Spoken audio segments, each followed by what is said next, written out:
Kieran, welcome to Kilkee. You're here tonight, on your sort of tour around the country, letting people know about socialism. Can you just give us a brief, description of what you went through tonight? Well, I was saying to people tonight, look, we have to have an alternative in this country. And every time you're told that, oh, you have to listen to your betters, listen to these economists, they work for the SRI or they work for some university, they must know what they're talking about. And the reality is these people didn't know the crash was coming, and the solutions they're offering today don't make any sense. They're trying to crucify lower and middle income Ireland. So what I'm saying is there's a number of things we have to do in this country. First of all, stop paying off the bondholders, right? This country is going to be ruined if we keep on paying off the bondholders. Use that money instead to have a public works programme to take our people off the dole, to stop young people emigrating, and do some useful works, like for example remedial works on septic tanks, building up our infrastructure, building up our schools, our hospitals and so on. Third, we have to take the natural resources into public ownership. I grew up in Galway.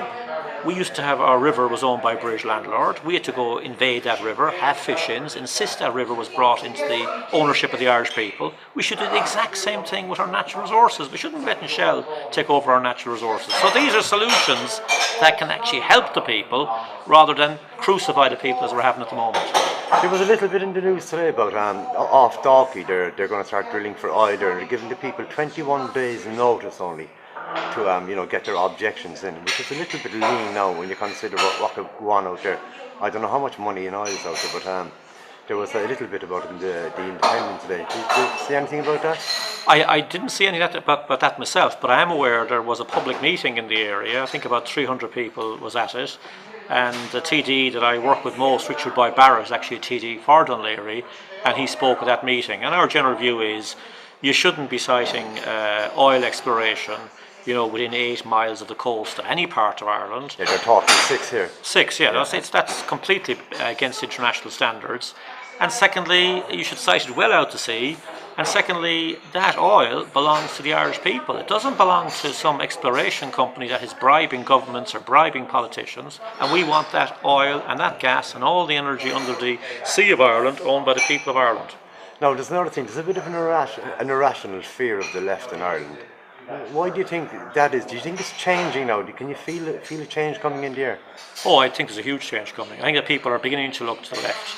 If you told me 3 years ago there wouldn't be a single Fianna Fáil TD in Dáil Éireann and there'd be 4 TDs, upfront socialists in the Dáil from the Dublin area, I wouldn't have believed you. But there we are. Fianna Fáil disappeared in Dublin, 4 socialists in the Dáil from the Dublin area. I think the next election is going to be far more socialist. That's what people are looking for at the moment.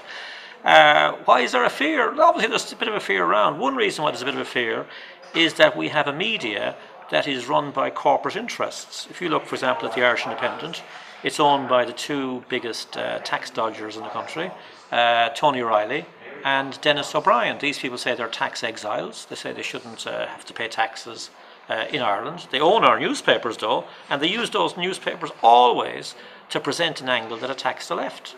News Talk. Who owns News Talk? Yeah. Dennis O'Brien. So the media, a lot of the private media is owned by big corporate interests. RTE these days increasingly is a controlled media, and they give... You'll never notice it, whenever there's a left-wing spokesperson in RTE, they always have a balance, they always have to have a right-winger up against you. But then look what the interviewer, the person in the middle, is doing. They're usually joining in with the right-winger, if you like, attacking the left as unrealistic, trying to catch them out, and if they got a few statistics wrong. The media is very controlled in this country. Would it be the fact that a lot of these interviewers, they're very, very wealthy people now as well? You must remember that. Indeed, yeah. A lot of the top interviews in RTE are extremely wealthy, and therefore, not surprisingly, they will tend to look on the world from the point of view of their class. Yeah, you're here in Kilkee tonight. Yeah. Where are you tomorrow night? Are you moving around the I'm going area? to Ennis tomorrow. I have a meeting in Brogan's Bar in Ennis, talking about how we organise resistance to capitalism. And the household charge, the last thing on the agenda. What do you think of the household charge? Do you think people are starting to really get behind the campaign not to pay? Yeah, people are definitely getting behind the campaign not to pay. If I look, for example, at Westmeath last night, 350 people in Athlone, 200 in Mullingar. Only 6% of the population have registered to pay the tax. The government is in real trouble here. Now what we have to do is we have to move quickly to ensure that as many people as possible don't register. Then we have to get on the streets, and the National Day of Action on the 25th of February is very important. But we've got to move on from that to a national demonstration. And if the government doesn't back down at this stage, we have to move on to peaceful civil disobedience. This is an unjust tax. We shouldn't accept it. It's the Irish poll tax, and we're not going to have it. Okay, thanks very much, Kieran. Okay, thank you very much. Thank you.